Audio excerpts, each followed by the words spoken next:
पुंडलिक वरदे हरि विठ्ठल श्री ज्ञानदेव तुकाराम। पंढरीनाथ भगवान की जय। प्रभु रामचंद्र भगवान की जय। पवन सूत हनुमान की जय। उमापति महादेव की जय। अवधूत चिंतन श्री गुरुदेव दत्त। श्री गणेशाय नमः। श्री सरस्वती नमः। श्री सद्गुरु रामचंद्राय नमः। श्री गुरुभ्यो नमः। ओम भूर्भुवः स्वाहा तत्सवितुर्वरेण्यं भर्गो देवस्य धीमहि धियो यो न प्रचोदयात्। ब्रह्मदेव नारद महर्षींना सांगू लागलेले आहेत की पार्वती आणि शिवशंकर या दोघांचं लग्न झालं आणि लग्न झाल्याच्या नंतर पार्वतीची आई हिमालयाची पत्नी मेना तिनं पार्वतीला रत्न जडित अशा सुंदर वस्त्रानं नटवलं। 12 आभूषण राजोचित असा शृंगार पार्वतीचा केला आणि शृंगार केल्याच्या नंतर विभूषित अशा पार्वतीला मेना तिचा मनोभाव आहे की एक सती साध्वी ब्राह्मण स्त्री आहे आणि त्या ब्राह्मण स्त्रीला पार्वतीची आई मेना सांगू लागलेली आहे की गिरिजा ही पार्वती या पार्वतीला उत्तम अशी पातिव्रत्य ती शिक्षा दे। त्याच वेळेला ते ब्राह्मण स्त्री बोलू लागलेले आहेत की हे पार्वती, तुला प्रेमपूर्वक मी जे सांगते आहे ते तू ऐक।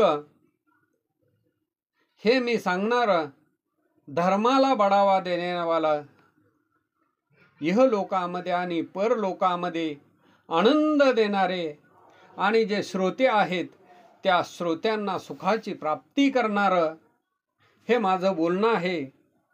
संसारामध्ये पतिव्रता नारी ही धन्य आहे, दुसरी नाही।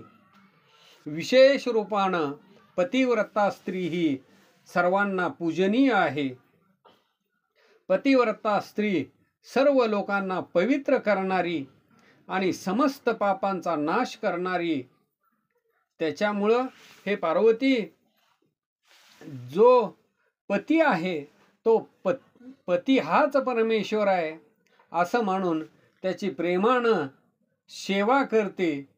ती या लोकामध्ये संपूर्ण भोग तिला प्राप्त होऊन अंत समयी तिला गती प्राप्त होते।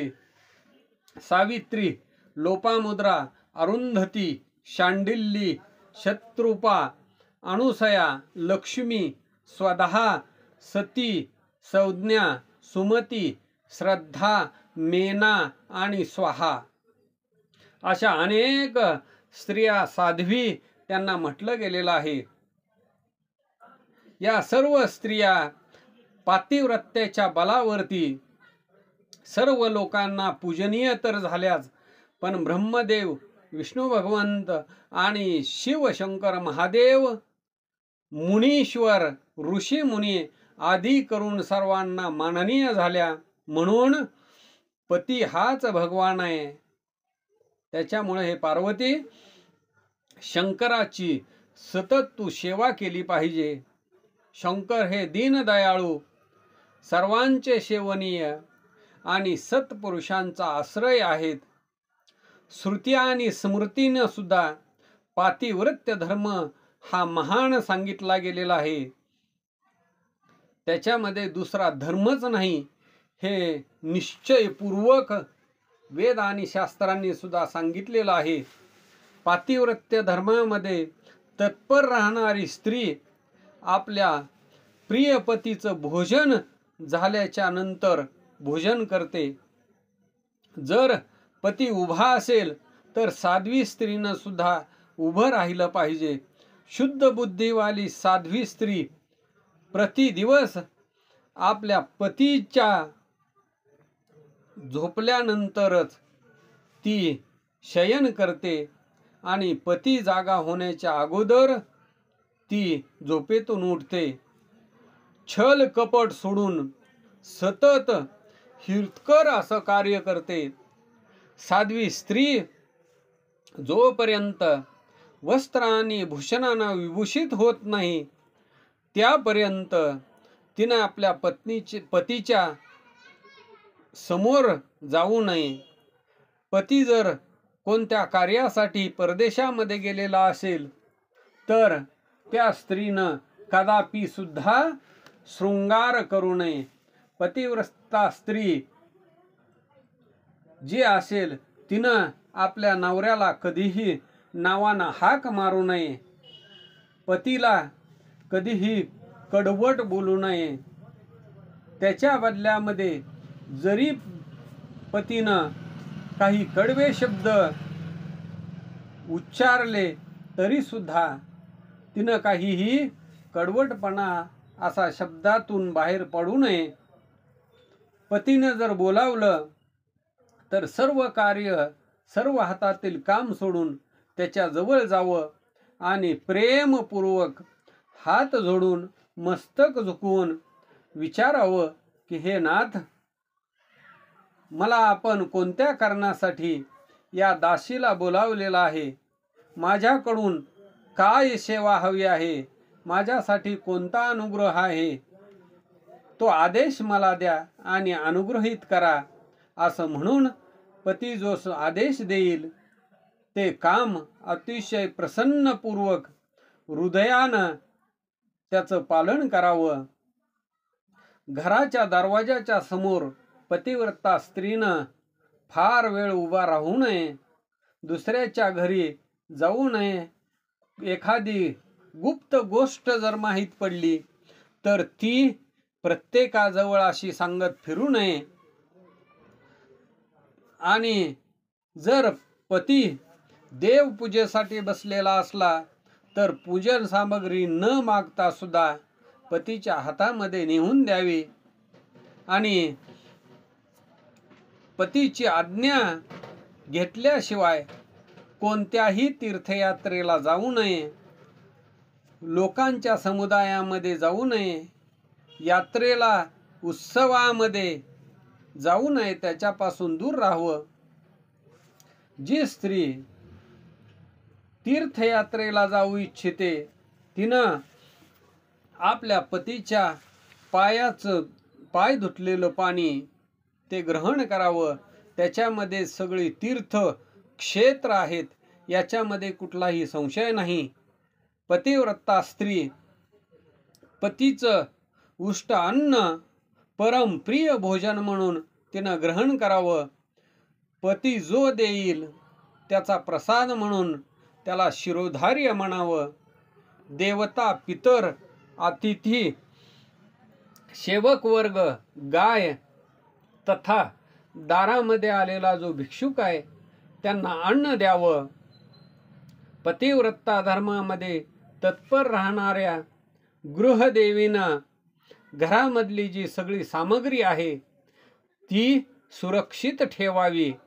गृहकार्य, घरामधलं कार्य आहे ते कुशल करावं. सदा प्रसन्न राहावं आणि खर्च करण्यामध्ये हात आकडता घ्यावा. पतीची आज्ञा घेतल्याशिवाय कोणताही उपवास करू नये. अन्यथा केलेल्या उपवासाचं कोणतंही फळ तर मिळतच नाही, पण परलोकाच्या ठिकाणी नरक भोगावा लागतो. पती सुखपूर्वक बसलेला असताना इच्छानुसार क्रीडा विनोद किंवा मनोरंजनामध्ये जर त्याचं मन गुंतलेलं असेल, अशा अवस्थेमध्ये कोणतंही कार्य निघालेलं असलं तरी सुद्धा पतिव्रता स्त्रीनं आपल्या पतीला कदापिही उठवू नये. जरी एखादा पती नपुसक झाला, दुर्गतीनं तो पिडला गेला, त्याला असंही असा रोग झाला, तो म्हातारा झाला, तो दुःखी असो किंवा सुखी असो, कोणत्याही दशेमध्ये असणाऱ्या त्या पतीची सेवा करावी. त्या पतीचं उल्लंघन करू नये. विटाळ शास्त्रीनं 3 रात्रीपर्यंत पतीच्या जवळ जाऊ नये. त्याच्यापासून लांब राहावं.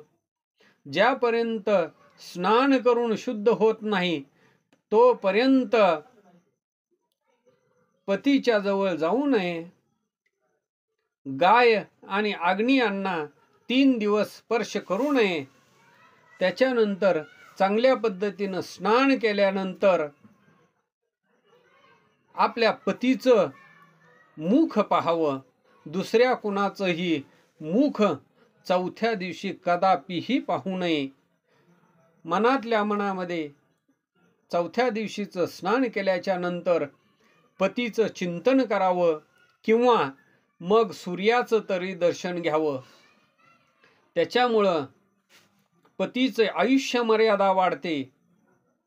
पतीची आयुष्य मर्यादा वाढावी अशी इच्छा असणाऱ्या पतिव्रता स्त्रीनं हळद, रोली, सिंदूर, काजळ, चोली, मांगलिक जी भूषणं आहेत ती सर्व मांगलिक भूषणं, केस विंचरणे, हातातील कानातील जे काही अलंकार वस्त्र आहेत यांचा शरीरापासून कधीही त्याग करू नये. शरीरापासून ही सर्व सौभाग्याची जे अलंकार आहेत ते शरीरापासून दूर करू नयेत. धोबीन स्त्री, छिनाल स्त्री आणि कुटला स्त्री, संन्यासिनी, भाग्यहीन स्त्री अशा स्त्रियांना कधीही मैत्रीण करू नये. पतीचा द्वेष करणारी जी स्त्री आहे त्या पतीचा द्वेष करणाऱ्या स्त्रीचा कधीही आदर करू नये. सती स्त्री मुसळ, झाडू, जाते याच्यावरती तिनं कधीही बसू नये. दाराची चौकट आहे त्या चौकटीच्या खाली जो उंबरा आहे त्याच्यावरती तिनं कधीही बसू नये. पतिव्रता देवी सदा पतीचं हित तिनं लक्षात घ्यावं. पतीला आनंदामध्ये ठेवावं. पतीच्या मुखावर चिंतेची छाया सुद्धा पडणार नाही. तो त्या चिंतेमध्ये बुडून जाणार नाही. अशा पद्धतीनं त्या पतिव्रता स्त्रीनं वर्तन करावं ज्याच्यामुळं ती स्त्री त्या पतीला प्यारी वाटेल. पुण्यात्मा पतिव्रता स्त्रीनं संपत्ती भरपूर असो किंवा गरिबी असो अशामध्ये आपल्या पतीची साथ द्यावी. त्याच्याशी एकरूप असावं. मनामध्ये कधीही विकार येऊ देऊ नये. तिनं धैर्य धारण करावं. तूप, मीठ, तेल आदी समाप्त झालेला आहे म्हणून पतीला अमुक वस्तू नाही म्हणून त्याला कष्ट आणि चिंतेमध्ये बुडवू नये. पतिव्रता स्त्री एकमात्र पती हाच ब्रह्मदेव आहे, विष्णू आहे आणि शिव आहे असं मानलं पाहिजे. अशा पद्धतीनं आपला पती शिवरूप आहे. पतीची आज्ञा उल्लंघन करून केलेलं व्रत आणि उपवास त्याचा काहीही उपयोग नाही. त्याच्यामुळं पतीच्या आज्ञेशिवाय केलेलं व्रत उपवास त्या पतीचं आयुष्य हरण करतं आणि शेवटी ती स्त्री मरणानंतर तिला नरकाच्या यातना भोगाव्या लागतात. जी स्त्री पतीच्या सांगण्यावर पतीच्या बोलण्यावरती क्रोधपूर्वक असं कठोर उत्तर देते ती त्याच गावामध्ये पुढच्या जन्मामध्ये कुत्र्याच्या रूपामध्ये किंवा निर्जन वनामध्ये एखादा प्राणी होऊन जाते. आपला पती उंच आसनावरती बसलेला असताना पण एखाद्या वेळेला पती खाली बसलेला आहे आणि त्या स्त्रीनं उंच आसनावरती कधीही बसू नये. पतीला कधीही कातर शब्दामध्ये बोलू नये, कोणाच्या जवळ निंदा करू नये, कलह भांडण यांचा त्याग करावा. गुरुजन जे आहेत त्या गुरुजनांच्या समोर पतिव्रता स्त्रीनं मोठ्या आवाजामध्ये बोलू नये, मोठ्यानं हसू नये. जो पती बाहेरून आलेला आहे त्याला ताबडतोब अन्न, पाणी, जेवणाची वस्तू, पान, वस्त्र आदीची सेवा करावी. दोन्ही पाय हातांनी दाबावे, गोड बोलावं आणि खेद जो आहे तो खेद दूर करावा. प्रसन्नतापूर्वक पतीचं मन संतुष्ट करणारी अशी जी स्त्री आहे त्या पतिव्रता स्त्रीला तिन्ही लोकांमध्ये मान आहे. बाप, भाऊ आणि मुलगा हे परिमित सुख देणारे असतात, परंतु पती हा असीम सुख देणारा असतो. म्हणून स्त्रीला आपल्या पतीला पूज्य आदर सत्कार केला पाहिजे. पती हा देवता आहे, पती हा गुरु आहे, पती हा धर्म आहे, तीर्थ आणि व्रत सुद्धा पती आहे. याच्या शिवाय दुसरी काहीच आराधना नाही. जी दुर्बुद्धी स्त्री आपल्या पतीचा त्याग करून एकांतामध्ये विचरते, व्यभिचार कर्म करते, ती झाडाच्या खोपडीमध्ये शयन करणारी क्रूर अशी घुबडाची स्त्री होऊन राहते. जी स्त्री परपुरुषाकडे कटाक्षपूर्ण दृष्टीने पाहते, अशी पाहणारी स्त्री पतीला सोडून एकटी मिठाई खाते. ती गावामध्ये डुकराच्या रूपामध्ये पुन्हा जन्माला येते किंवा बकरी होऊन जाते.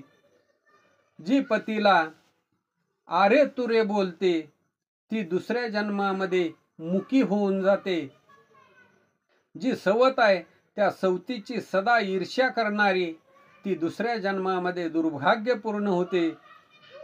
जी पतीकडं आपल्या नवऱ्याची दृष्टी आड करून परपुरुषावर दृष्टी ठेवते ती दुसऱ्या जन्मामध्ये कानी, वाकड्या तोंडाची, कुरूप अशी होते.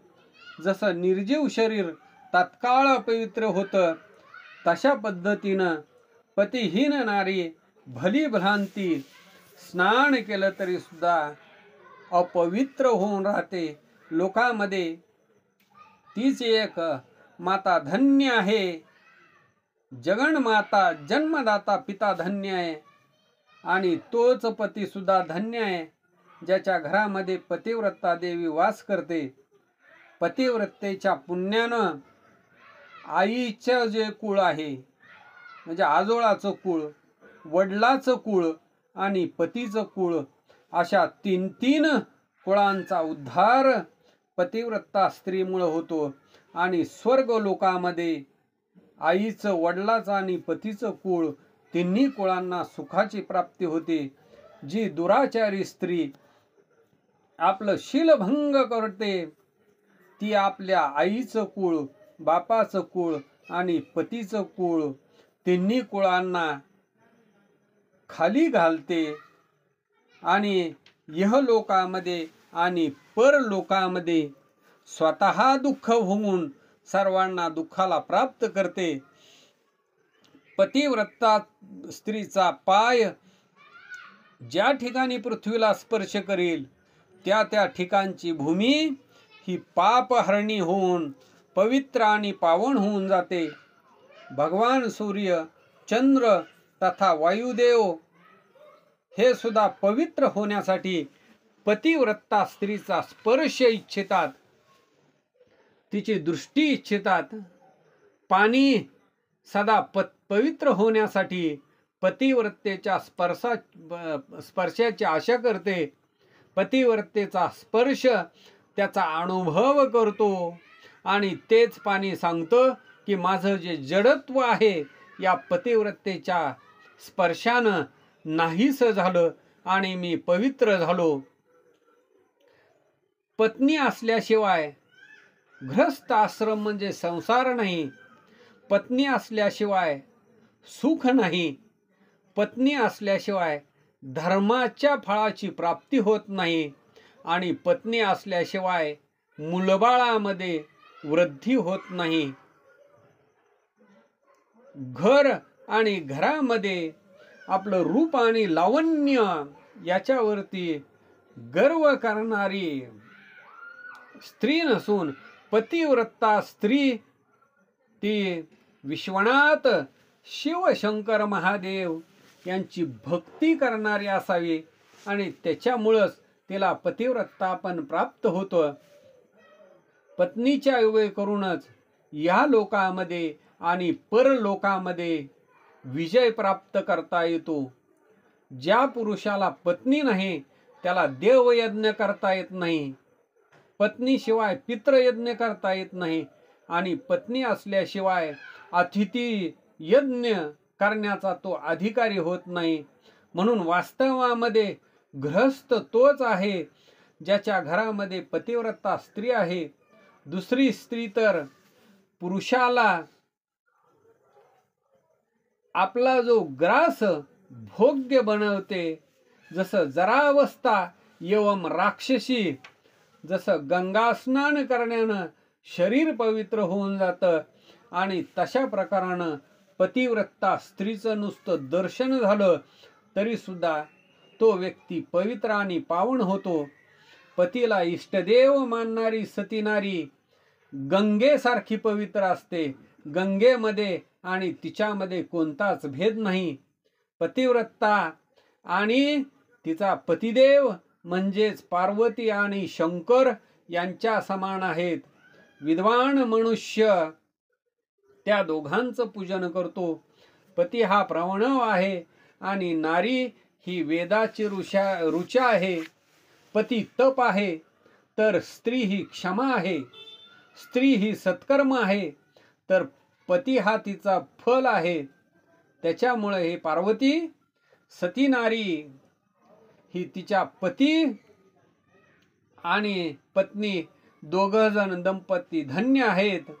अशा प्रकारानं पतिव्रता धर्माचं वर्णन त्या ब्राह्मण स्त्रीनं पार्वतीला सांगितलं. तर हे पार्वती, हे गिरिजे, तू सावधान हो. आज तुझं प्रसन्नतापूर्वक पतिव्रतेचं हे वर्णन तू ऐकलं. देवी, पतिव्रता स्त्रिया उत्तम आदी भेदानी 4 प्रकारच्या सांगितल्या गेलेल्या आहेत. त्यांचं स्मरण केल्यानंतर पुरुषांचं सारं पाप हरलं जातं.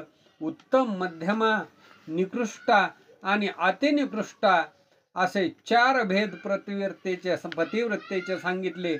त्याचे लक्षण सांगते ऐक. ध्यान देऊन ऐक.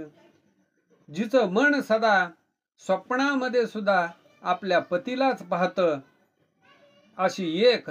दुसरी परपुरुषाला नाही तर स्त्री उत्तम श्रेणीमध्ये पतिव्रता सांगितली गेलेली आहे. हे शैलजे, दुसरी जी आहे ती पुरुषाला उत्तम बुद्धीनं हा आपला पिता आहे, हा आपला भाऊ आहे, आपला पुत्र आहे असं समजते. अशा मध्यम श्रेणीला पतिव्रता सांगितलं गेलेलं आहे. हे पार्वती, मनानं आपल्या धर्माचा विचार करून व्याभिचार न करता सदाचारानं स्थित राहते. अशी निकृष्टा अथवा निम्न श्रेणीची पतिव्रता सांगितली गेलेली आहे. जी पतीच्या भीतीनं तथा आपल्या कुळाला कलंक लागेल म्हणून त्या भीतीनं व्याभिचारापासून दूर राहते. प्रयत्नपूर्वक विद्वानांना अतिनिकृष्टा अथवा निम्न कोटीची पतिव्रता असं म्हटलेलं आहे. ह्या 4 प्रकारच्या पतिव्रता समस्त लोकांचं पाप नाश करणाऱ्या आणि समस्त लोकांना पवित्र बनवणाऱ्या आहेत. अत्री स्त्री अनुसयानं ब्रह्मदेव, विष्णू आणि शिव या 3 देवतांना प्रार्थनेनं पातिव्रत्येच्या प्रभावानं उपभोग करून आणि वराहाच्या शापानं मेलेल्या एक ब्राह्मणाला जीवित केलं. हे शैलकुमारी शिवे, अशा पद्धतीनं नित्य प्रसन्नतापूर्वक पतीची सेवा करावी. पती सेवेनं सदा समस्त अभिष्ट असं फळ प्राप्त होतं. तू तर साक्षात जगदंबा महेश्वरी आहेस आणि तुझे पती साक्षात भगवान शिव आहेत.